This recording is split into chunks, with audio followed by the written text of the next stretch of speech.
Carolyn Dube here. What's the play for today? Well, for this week's Let's Play Link Party, I'm playing around with something I didn't plan on playing around with. I was working on papers, I always had clean-up paper on my counter, and all of a sudden I became, really engrossed with it. And so I grabbed the little jelly plate, grabbed a stencil, some paint, and I just started playing and ended up creating this giant piece of paper that I'm absolutely in love with. And I can't decide if I'm going to cut it up or if I'm going to keep it as big as it is. Yeah, I'm so excited. I can't even talk. I had so much fun making this. Did not take long. As you watch the video, you'll see me drop it. You'll see me mess around with stuff. I don't care because I was just in the moment having fun playing. Nothing had to be perfect. It just had to be fun for me. Well, enough of my talking. Come take a look at the play. So on the right, you can see the paper, the marks on my paper that really grabbed my attention. And that's where I was cleaning off little leftover bits on this little jelly plate from another project that I was working on that I haven't finished, that I've now abandoned because the paper on my counter was far more exciting to me than what I was doing. So I am just going to play around with, I just want to play with some letters called to words. I know you're shocked as much as I love using words. And so here I'm thinking, and you can see because I'm trying to place the stencil. This is like way too much thinking.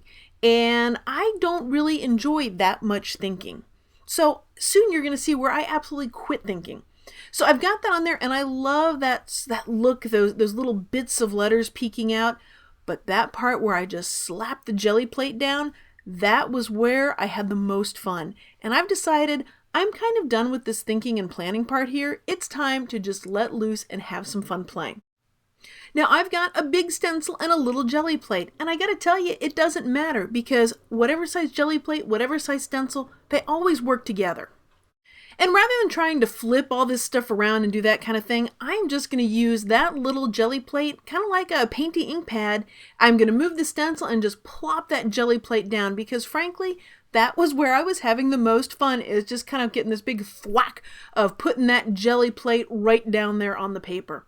Now the colors are starting to build up. I'm going to clean my brayer off right onto this blotter paper. Everything's going to end up here. And I'm just going to see where it goes because the goal for me right now is to simply push that jelly plate down onto that blotter paper. That is absolutely entertaining me. I feel like I'm about 4 and just the goofiest stuff is just making me happy. And I'm not going to question it. I'm not going to judge it. I'm not going to plan this. I am just going to let myself play. Now I'm using heavy-bodied acrylic paints here, and I've got a lot of paint building up on this stencil because I'm not cleaning anything off. I'm just slapping that jelly plate right on it. What that's going to allow is for the paint to build up on there, and then I can take a piece of deli paper right on top of it and pull off that excess paint.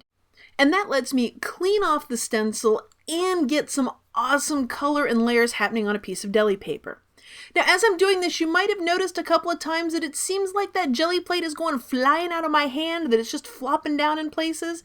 And the answer to that is yes, that is exactly what's happening. When all the color here, I wanted some purple. So I just mixed together a little blue and a little red right on the jelly plate to create my purple. And now I've got even more color to add to this because I know you were thinking, Carolyn, there's just not enough color happening here. I'm turning stuff sideways. I'm just slapping stuff around. I'm not thinking one little bit. Now that purple, well, I am going to just pull that up and fell in love with how that looked on the deli paper. Now I know this is going kind of quickly, but if you want to see what that deli paper looked like up close, head on over to the blog at acolorfuljourney.com and I have pictures of all of this stuff on here. And in all the excitement, I think I forgot to mention the stencil. This is one I designed for over at Stencil Girl Products, and it's called Vintage Typewriter Stencil. One question I get asked all the time is, what do you do with papers like this when you make them? I mean, it's so big. Well, the fact that it's paper means I can cut it with scissors and I can make it whatever size I want. But for right now, I am probably not going to cut this one up because just looking at it makes me feel happy, reminds me of the play and the fun I had while making it, and I'm just going to enjoy it like that. And when the time's right, I'll cut it, use it in a journal, use it in a collage, whatever I might use paper for, I can use this print for. Well, now you've seen my play. Now I want to see your play, and I think there are a few other people that want to see your play too. So head on over to the blog at acolorfuljourney.com, and while you're over there, there's a link party. Click on that button to add your link. If you've got a blog, if you've got an Instagram, Flickr, anything like that, anywhere you've got a URL for a picture, you can share it there. But what if you don't have any of those things? Not a problem. You can even upload a photo directly. You don't have to have any of that stuff. That way, what you're doing can be shared with others. They can see what you're doing, so you'll be an inspiration to them, and they can be an inspiration to you. You can find all the details for this over on the blog at acolorfuljourney.com, and somewhere around here there should be a direct link right to this week's Let's Play party. Thanks for being a part of this colorful journey.